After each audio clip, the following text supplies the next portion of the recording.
I know all the Wuwa players are peak gooners, but I just can't prove it yet. Cause you see, there are a lot of things that I have noticed from the start of the game which does point this out. That the player base mostly consists of none other than shameless single men, who don't have anything going on in their life other than to think about virtual women and goon all day, which is just a fact at this point. And if you still have a hard time believing all this, I am here to uncover this whole situation with all the pieces of evidence that I have gathered up until now to bring out the real truth about Wuwa community. So let me start by going back in time when it was something like 2024 BC. The era where job wasn't considered a slur, and it was the good old days of summer when Wuwa and Zenless were released. Cause you know, from the very start of Zenless, their player base accepted their place on the internet with the status of gooners. Those guys used to take pride in the name of the holy goon, whereas the Wuwa players were just kind of simple creatures who just liked the games and accepted it as it was. So as the time passed, Wuwa started to take direction in unexpected ways, where with the release of Camellia, many of us got the idea that she is kind of yandere, and the game was heading into suspicious directions. But the evidence was not enough to prove it.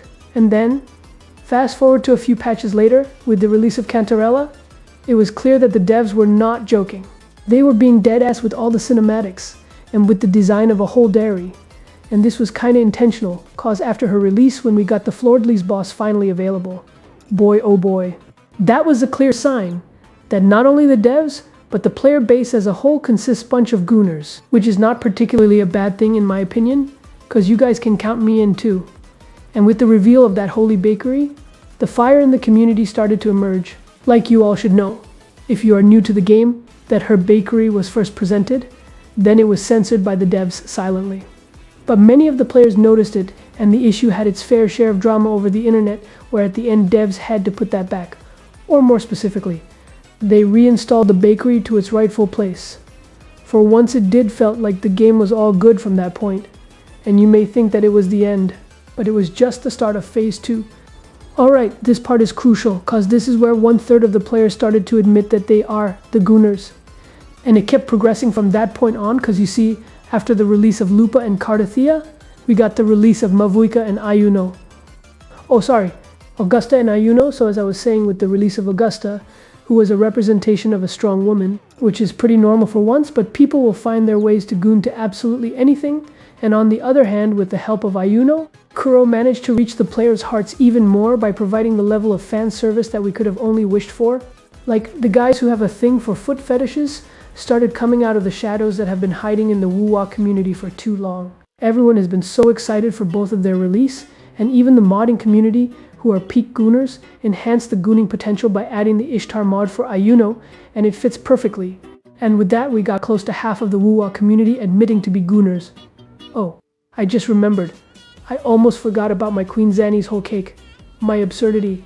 How could I forget her? Cause her release was absolutely what I needed from the bottom of my heart. Cause it is really rare to see strong working women with a level of cake size that absolutely makes me want to get my head crushed by that thing. Watching her walk in the second form is just absolutely peak. And I really like the fact that Kuro didn't censor any part of her upper body from the second form, which was the only reason to pull for her even when I was about to go broke. But boy was it worth every single astrite that I had, and after her and Cardathia, Augusta and Ayuno, we also had the release of Lupa, who you all know she also had that touch of gathering wives to her. That is all that I would like to say about that, cause I don't like anything much about her, cause I really don't remember much about her at this point. Well, let's move on, cause I still haven't covered why Rover is worse than Epstein, so let's now get into the other piece of the puzzle that completes this pick, of course, with the Thanos meme. Cause this is important, as maybe you all know about a thing called punishing wives, and that is real.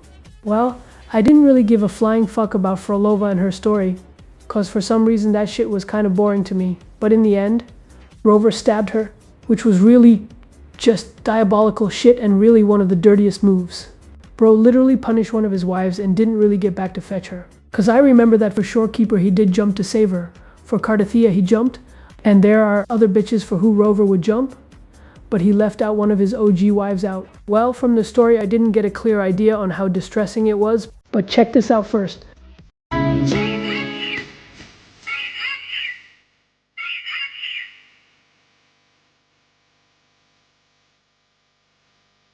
So, from this one ironical meme, it does strike me that Rover is pulling up some diabolical shit. Oh boy.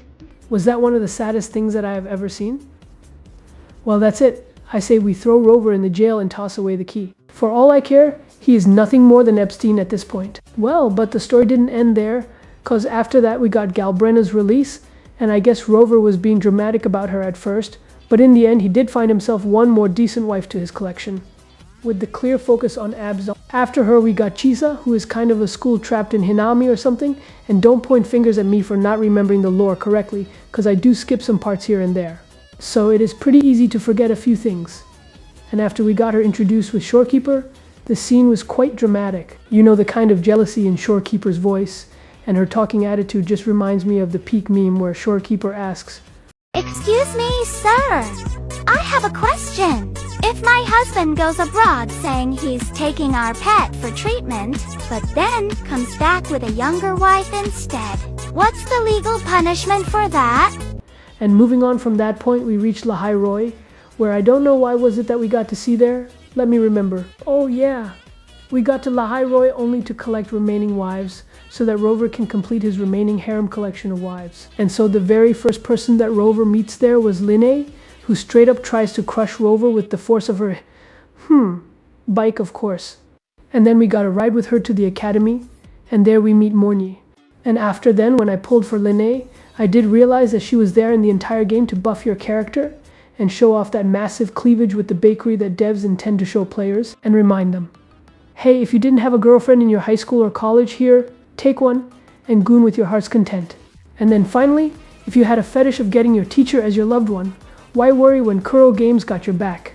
Here they present you the professor herself, the morning star, Mornye, who has a pretty sad story with her legs, but she calls you senpai for some reason. Oh wait, I do remember why she calls you that. It was only because we were on a top secret mission.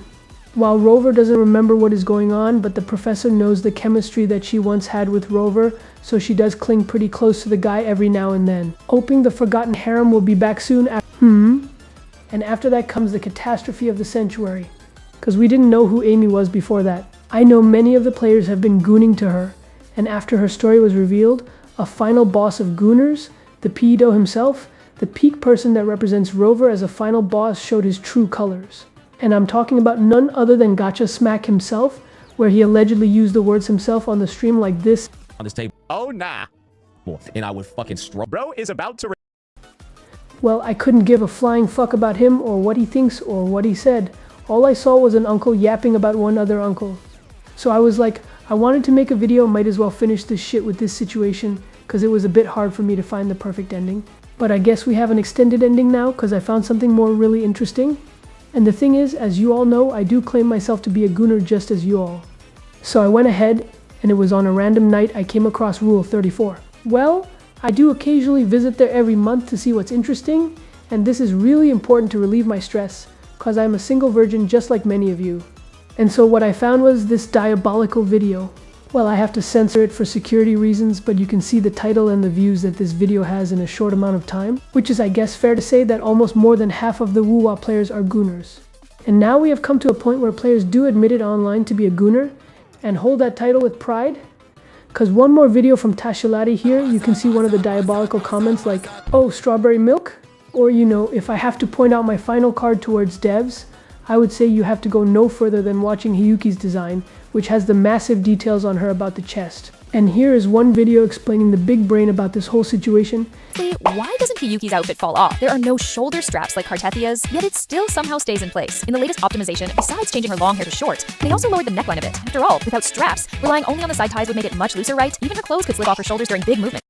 Kuro really gets the players. Honestly, why? And the comments again are, as you can see, very interesting here. And with that, all I can say at the end is, everyone is a gooner all around the world.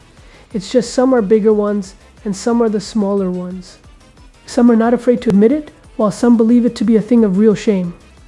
Well, that is all that I want to say. And if this video helped to activate your neurons, do make sure to subscribe, because I really need that 1K subs. And don't forget to join us on Discord too. I will be opening a gooning channel just for you all, so make sure to join us too. Link is in the description. Drop a like and subscribe again. Thanks for watching, and I will see you all in the next one.